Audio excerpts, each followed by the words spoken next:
Welcome. Today we're going to start lesson 2.6, formulas and problem solving. We're going to have a few examples that should help you with your homework. Let's jump right in and start with example number 1. Example 1 will be a substitute and solve type problem.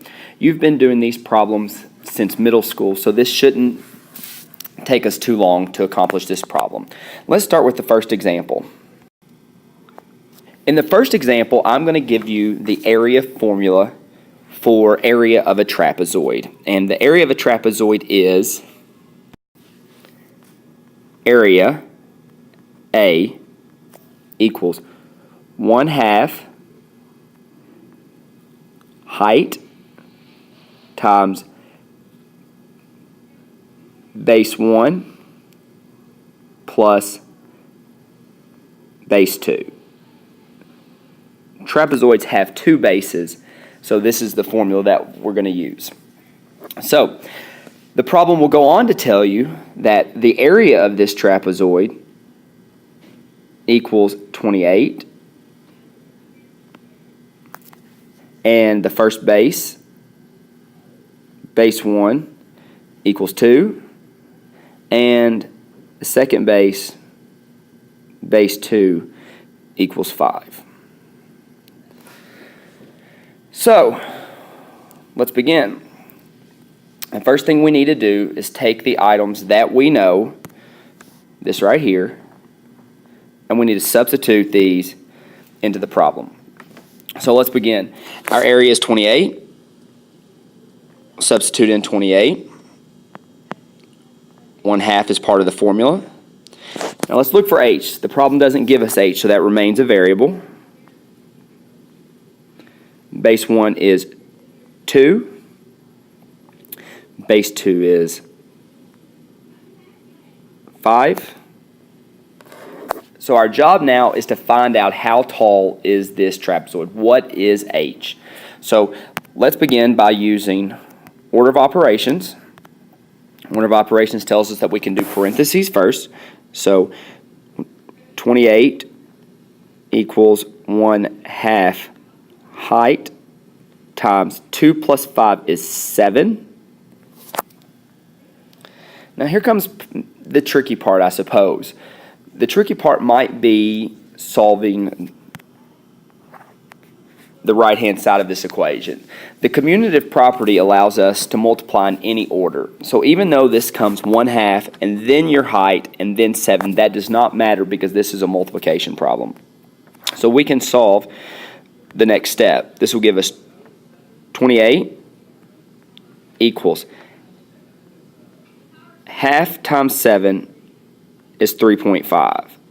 So we have 3.5h. And then last, but certainly not least, this is a multiplication problem. The inverse operation of multiplication is division. 3 divided by 3.5 divided by 3.5. These 3.5s cancel out.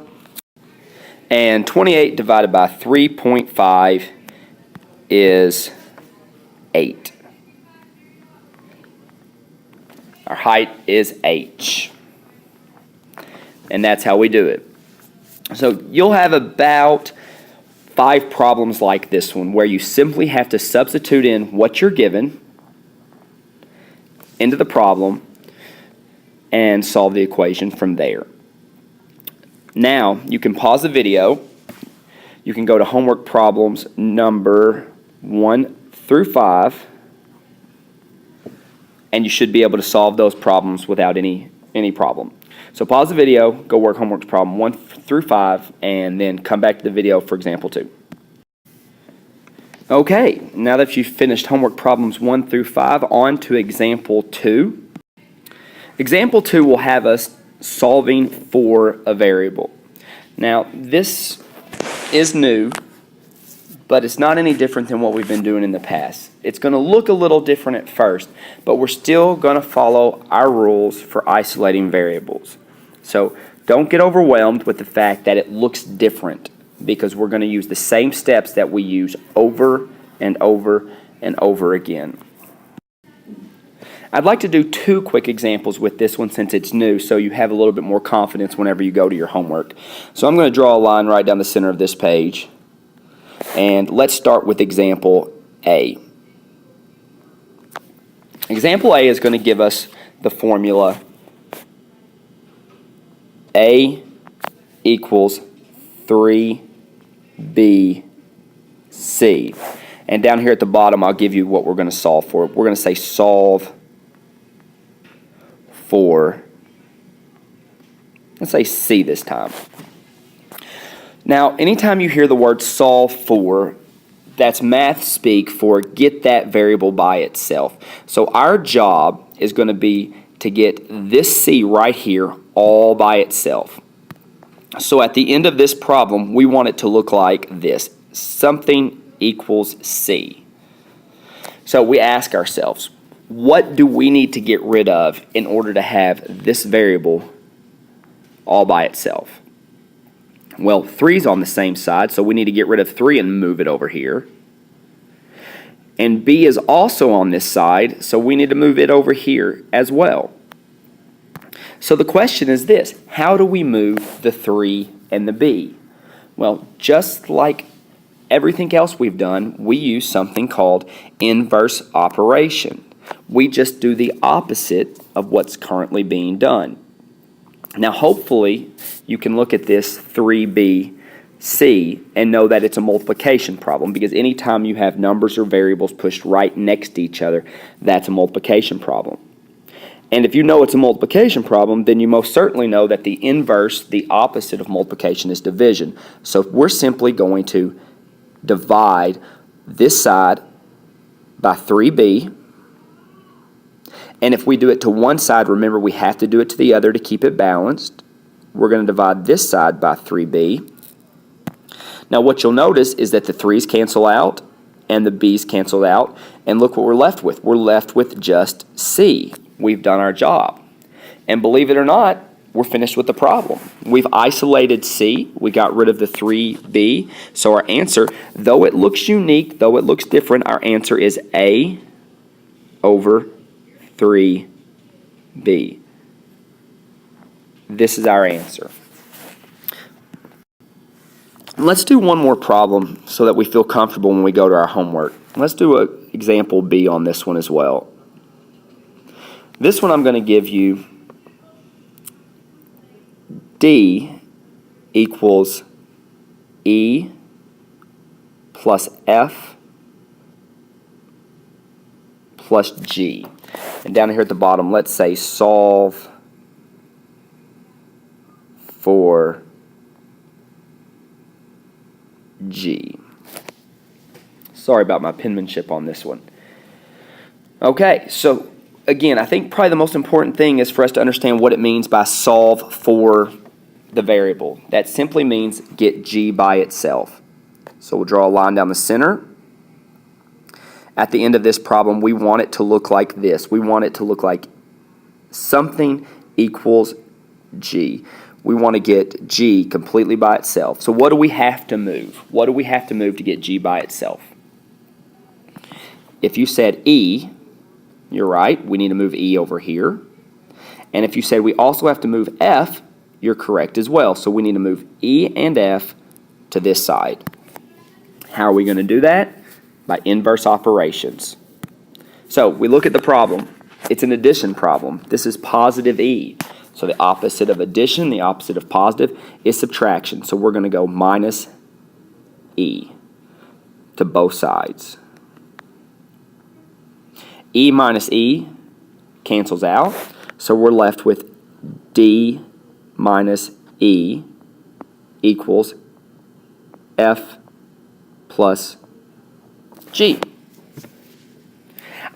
I understand that this does look weird or does look unique, but still you have to understand we are simply just using inverse operations.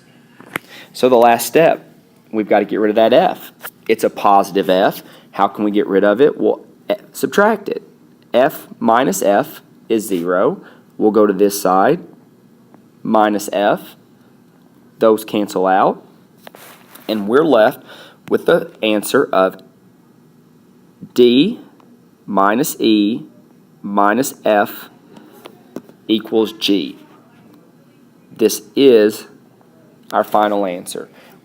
We got G completely by itself by using inverse operations. If you just ask yourself, what kind of problem is it? And then simply do the opposite, it'll make these problems much simpler.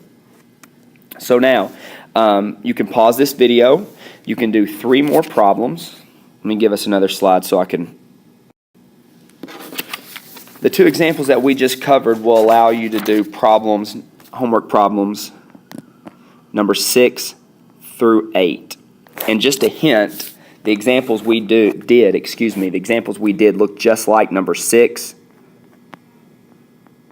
and number 8. So if you have a question, look at your notes and you should be able to do number 6 and number 8. So pause this video, go do those 3 problems, and come back and see us. We're going to finish today's notes up with 2 word problems. The first word problem that we're going to do is going to look like homework problem number 9. So when you get finished with this word problem, you should be able to do homework problem number 9. We're going to start this problem by looking at a trapezoid. We talked about trapezoids a little bit earlier in this lesson, and you actually have the formula for the area of a trapezoid written down in the first example. But here's the picture of the trapezoid that you need to draw.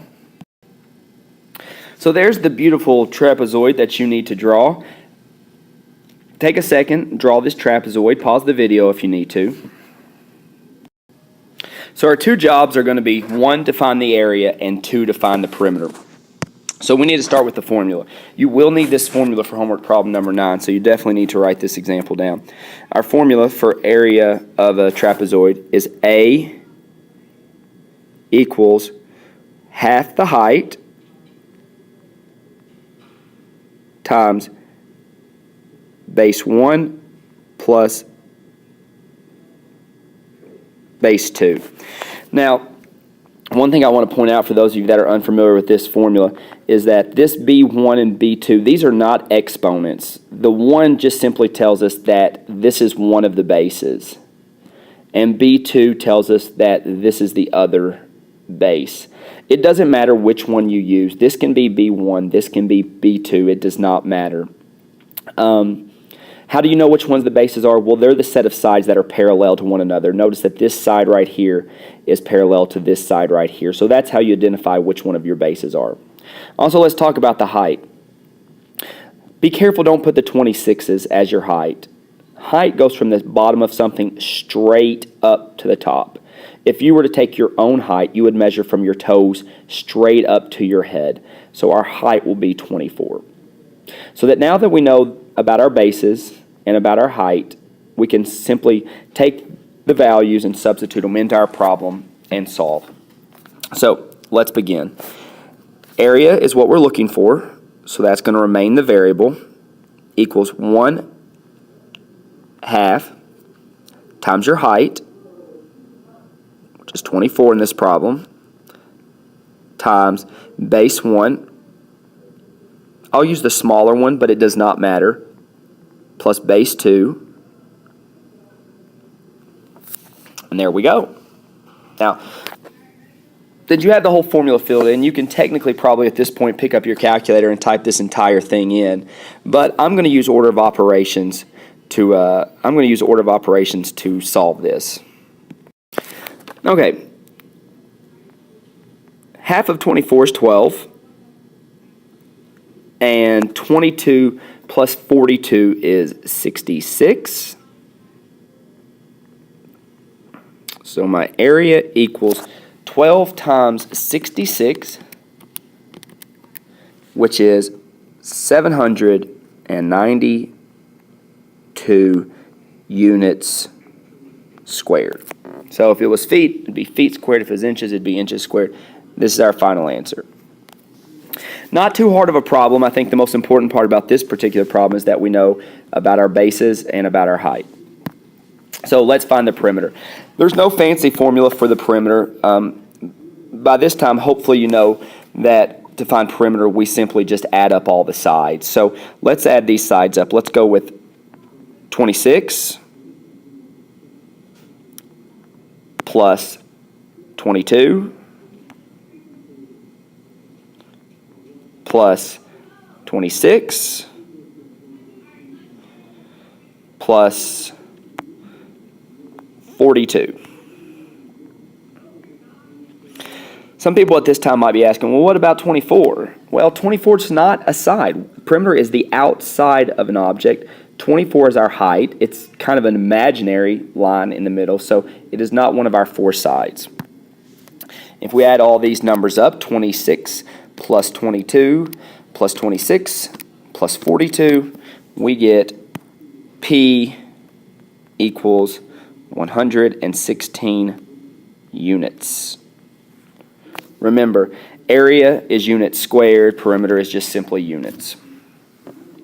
Now that you've done this problem, if you want, this would be a good time to go work on homework problem number 9 because it's very similar to homework problem number 9. So pause the video, come back. We're going to do one more quick example and we will be finished with your notes and you'll probably be almost finished with your homework.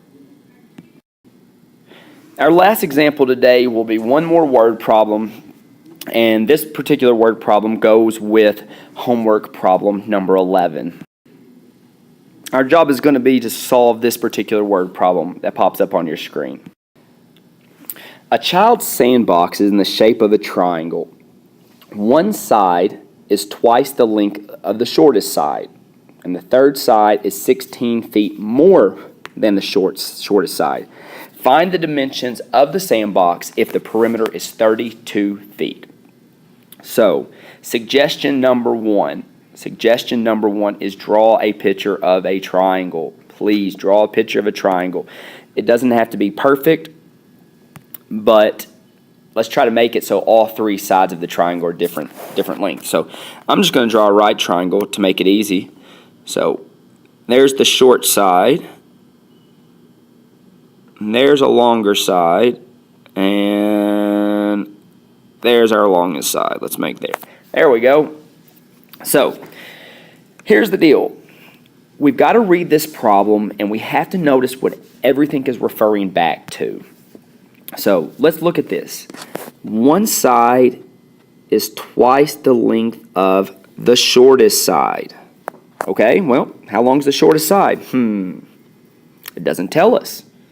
Let's look at the next thing it says. The third side is 16 feet more than the shortest side. Again, it keeps referring back to the shortest side. That's our variable. That's the key to everything, is noticing that it keeps referring back to the shortest side. And we don't know how big the shortest side is. So anytime in math you don't know what something is, we call it a variable. So I'm going to put x. Okay. Once you've identified that the shortest side is x, then we can go back and we can kind of fill in the blanks. So look what I underlined in blue. One side is twice the length of the shortest side. Okay. Well, twice means double, so we'll make this side right here 2x because it is twice the length of this side. One side is twice the length of the shortest side. So this side right here is twice that. Moving on to the next one. A third side is 16 feet more than. Well, we have to ask ourselves, what does this mean? What does more than mean? More than means addition. So 16 feet more than add the shortest side. Well, again, the shortest side is x. There we go. So now we have an idea of all three sides. And the last part that we need to look at is that it tells us that the perimeter is 32 feet. How do we find perimeter? We add up all of the sides. So here we go. The first side, the shortest side, is x. There we go. Plus, our next side is 2x. So we'll put 2x right here.